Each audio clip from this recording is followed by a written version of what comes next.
Look around the room you are in right now. I mean, really, look at the wall. Yeah, take it all in. Look at the physical space you occupy. You lock your doors, you pull your blinds shut, and you basically convince yourself that the perimeter is completely secure. You believe you are safe. Exactly. Well, today we are going to dismantle that illusion entirely. We are diving into a piece of translated Thai internet folklore, a deeply unsettling slice of digital horror known as Huyen Konean. It is terrifying. It really is. But look, this is not a casual discussion about spooky stories. We are using this scenario to perform a full autopsy on human fear. We're going to examine the absolute anatomy of psychological terror and, the horrifying vulnerability of being trapped in your very own bedroom. There's nowhere to hide. No, there isn't. There will be absolutely no hesitation today. This is an intense ride, and there is zero escape from the scenario we are about to build. The premise we are dealing with here is, well, it's incredibly precise and relentlessly bleak. Set the scene for us. Force us into it. Okay, visualize this environment. It is 2 a.m. You are lying in bed. The room is pitched in absolute darkness. Right. Total blackout. Yes. And you live entirely alone. The world around you is perfectly quiet. There is no ambient noise, no traffic, no wind outside your window. Dead silence. Dead silence. The only visual anchor in your entire reality is the hallway light you left on outside your room.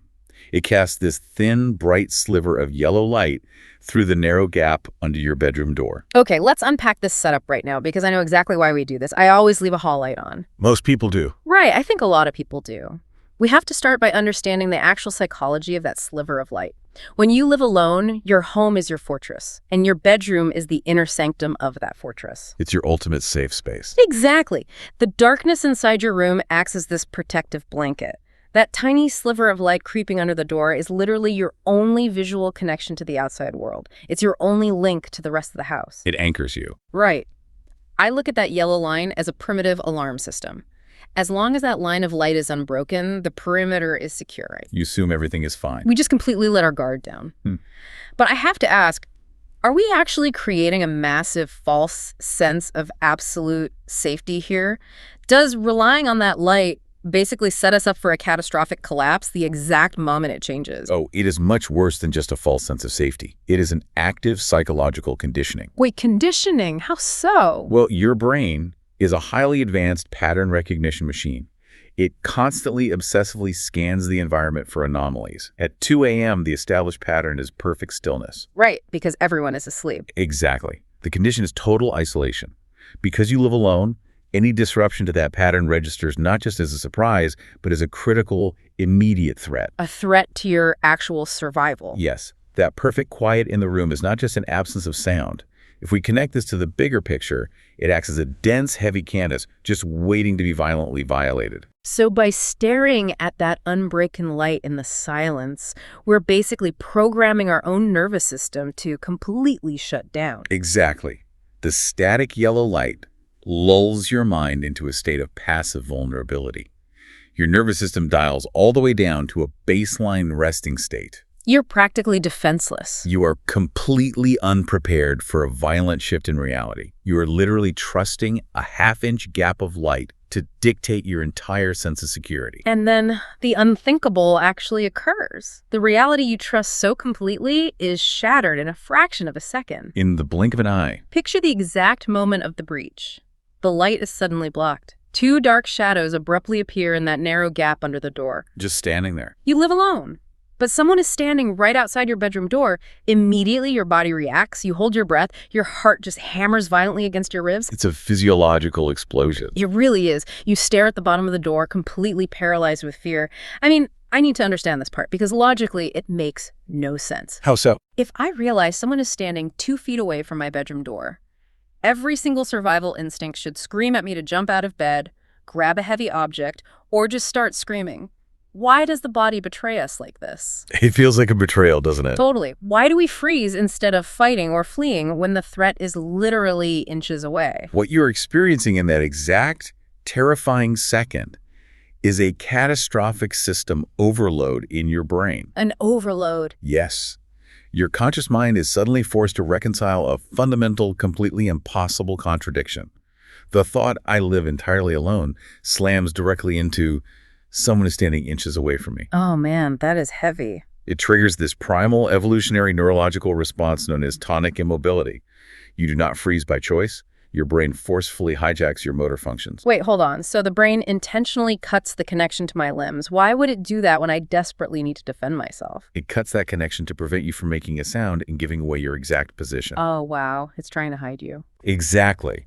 Your sympathetic nervous system, the part that drives the fight or flight response, is absolutely screaming at you to move.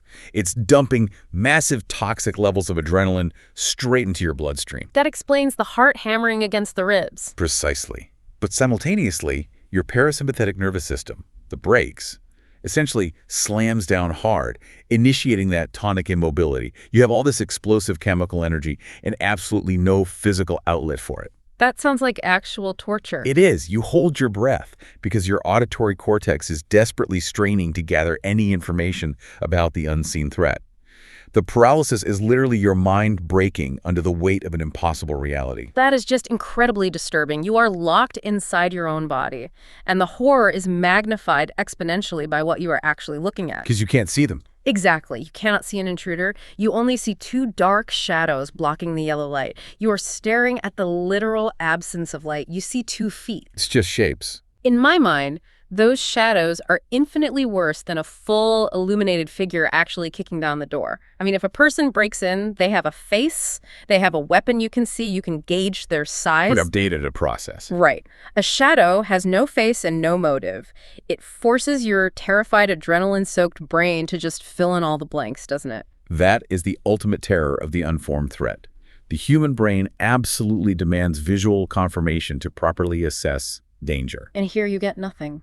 Exactly.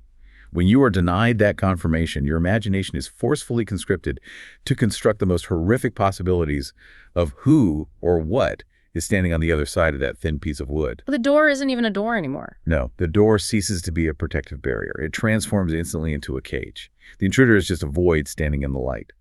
And this brings us to the most agonizing phase of this entire deep dive. The waiting. Yes. The source material states the shadow does not move. Minutes pass in complete agonizing silence. Here's where it gets really interesting. And by interesting, I mean deeply predatory and, frankly, sadistic. It's completely calculated. When we think about home invasions or any horror scenario, we always picture the sudden, violent attack, right? The door flying off its hinges, the window shattering. Pure kinetic energy. Exactly. Wow. But the true horror here is the absolute stillness. Think about the sheer length of a single minute when you are completely paralyzed in bed, holding your breath, just waiting for the violence to start. It feels like an eternity. Now multiply that. 2 minutes. Wait, it's like 3 minutes. The intruder does not jiggle the handle. They do not pound on the wood. They simply stand there in the dark hallway. doing absolutely nothing. It's like a predator playing with its prey. They're letting the agonizing weight of anticipation completely crush your psychological defenses. They are forcing your own mind to do the torturing for them. The weaponization of time in this scenario is clinically devastating.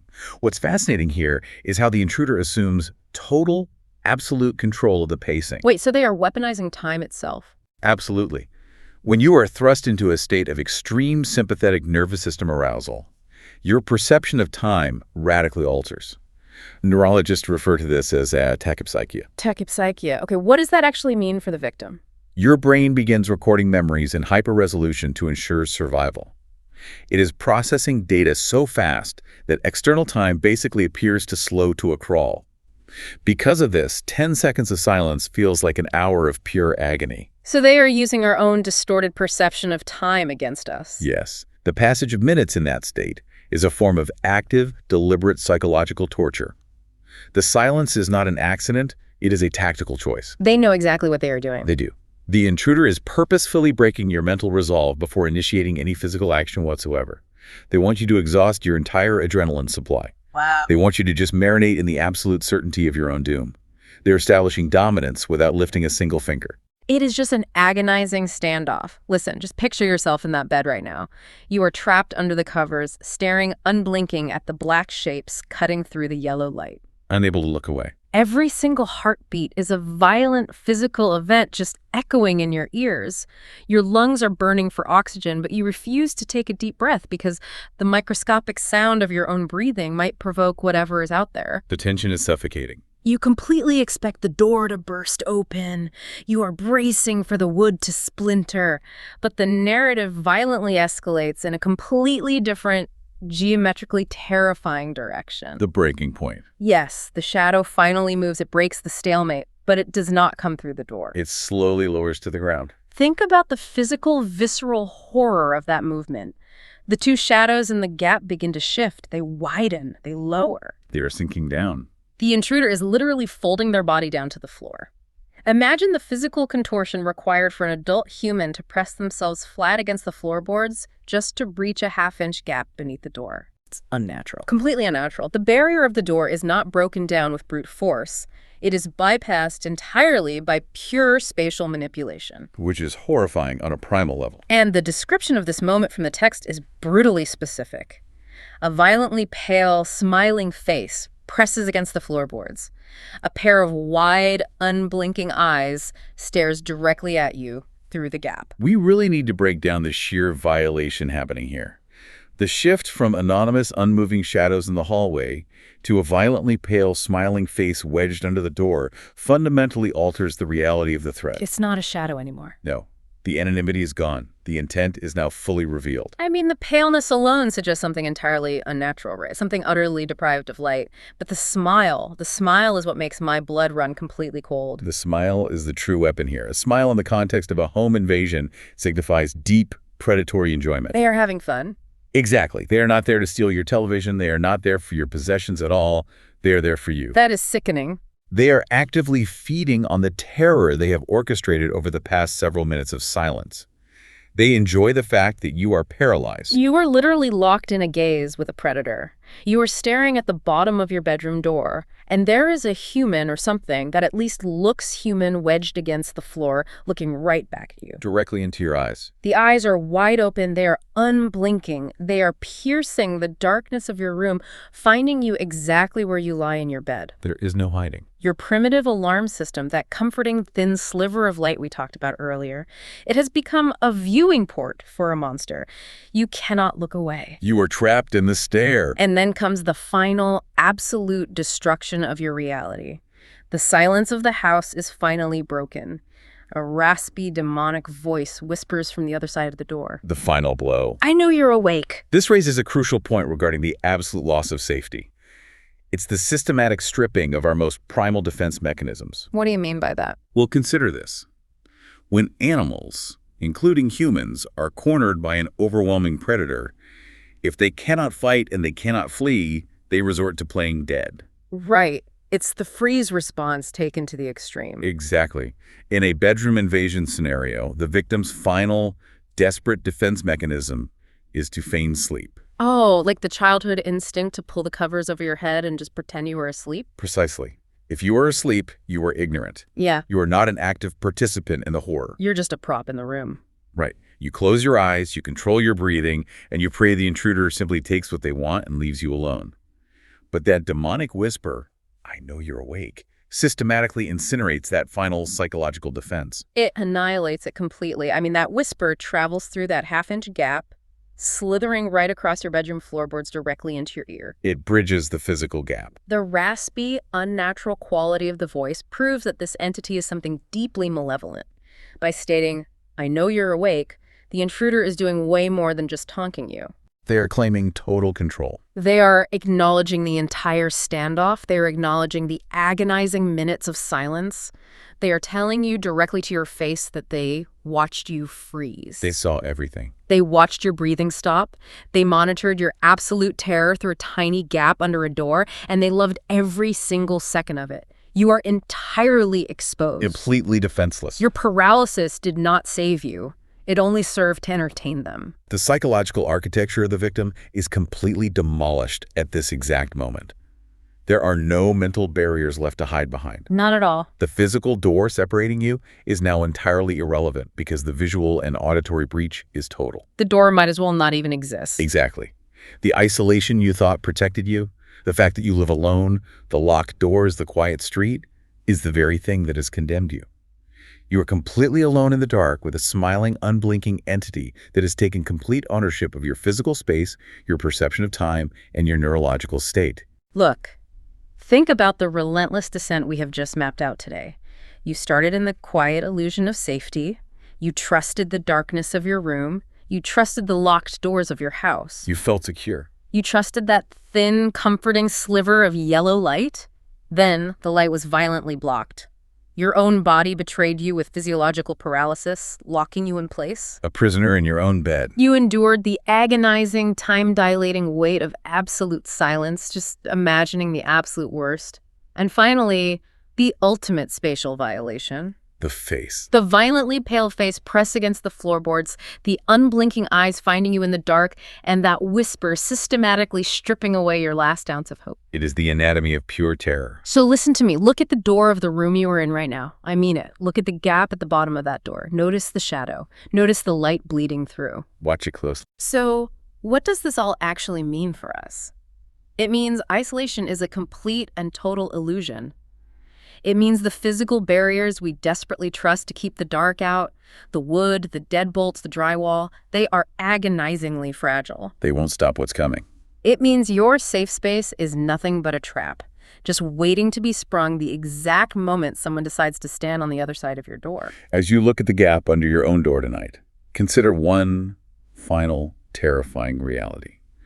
We have focused intensely on the exact moment you noticed the light was blocked. Right, the breach. We dissected the minutes of agonizing silence that followed and the face pressing against the floorboards. But consider the timeline before that exact moment. Wait, before the light was blocked? Yes. Consider the perfect quiet. Consider the static yellow light you trusted so deeply. How long was that violently pale, smiling face standing in the absolute dark of your hallway, perfectly silent, before it finally decided to step into the sliver of light? Oh, God. You will never, ever know how long you were being watched while you thought you were entirely alone.